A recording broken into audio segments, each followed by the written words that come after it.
So it kind of comes back to the theme of change is fundamentally uncomfortable, even if it's a good change. And even if we take the example of chronic hip pain, when it's chronic, we are now so used to it, it's our normal. Getting out and having pain-free days is almost uncomfortable because we're like, what do we like? Yes, this is exciting, but oh, this is like weird. Like, okay, when's that pain gonna come back? Or okay, well, this is cool. That's how I know I'm healing, but it's not going to be an everyday thing, right? So it's like it's almost like whether it's consciously or subconsciously, we're bringing ourselves back into that comfort of what we're used to, and that's why so much of what we do here, we're talking about nervous system stuff. We're talking about um, building skills, changing habits, like the baby steps of what we're trying to do, because we need to get comfortable with the discomfort for it to no longer be uncomfortable or considered discomfort and for it to be our new normal. So, one thing that I think is helpful, because we're all kind of workout people, we understand what it's like to work out, to feel sore, to feel like a burning sensation if we've done something with our right, like just things that we know are good, right? You have a hard workout, you're sore. Unless it's a bad sore or a pain, we're like, oh, good. Like we were successful. We did the thing. This feels good for us. People not like that. So people who don't exercise, or maybe their New Year's goal is like, let me get back into the gym and get fit. When they feel sore or when they start to feel burning sensations during a workout, like they're like, oh my gosh, what is this? Am I damaging something? I don't like this feeling. And part of the reason why it's so easy to fall out of that fitness routine if you're trying to get into it.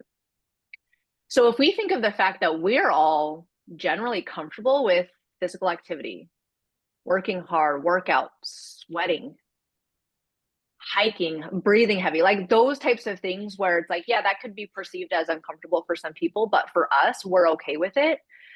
Use that to almost like be a synonym of what we're trying to achieve with the nervous system, especially in relation to what we're all working on here.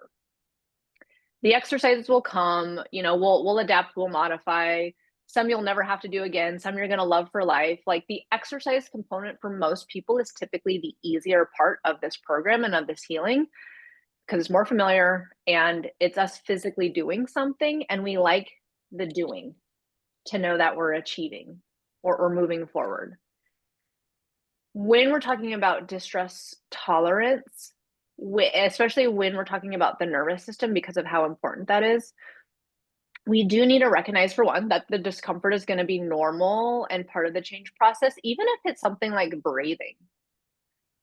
So something that we take for granted as far as like, okay, well, we breathe throughout the day. Oh yeah, I've done some breathing exercises, some breath work before.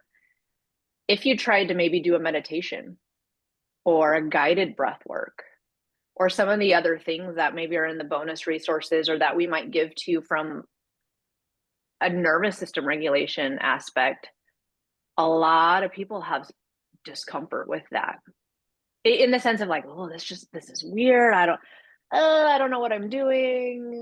This is not for me. Oh, I can never meditate. My brain just keeps on going. Like, how many times have we told ourselves that, or have we heard people say that? Because it's us getting into that discomfort a little bit with something that we're not familiar with at all. However, when we progressively build a tolerance for that new challenge, that's when it becomes easy.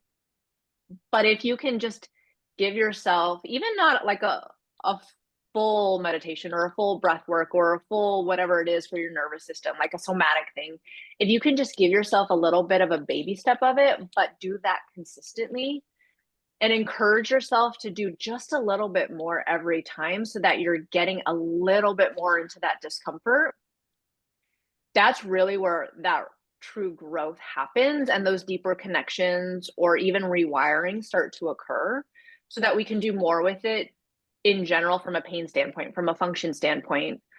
Even something like return to running, right? We might have a little pain at the beginning. Sometimes that's okay and we can push through it. Sometimes it's not and we can't, right? So even if we're thinking about how are we navigating a variety of these types of challenges that maybe feel uncomfortable, knowing that what you're doing with that discomfort is helping the nervous system, is helping build tissue resilience, right? We have to break down muscle in order to build it up. So if we just stay in what's easy and consistent and never progress any exercise, we're only going to get so far.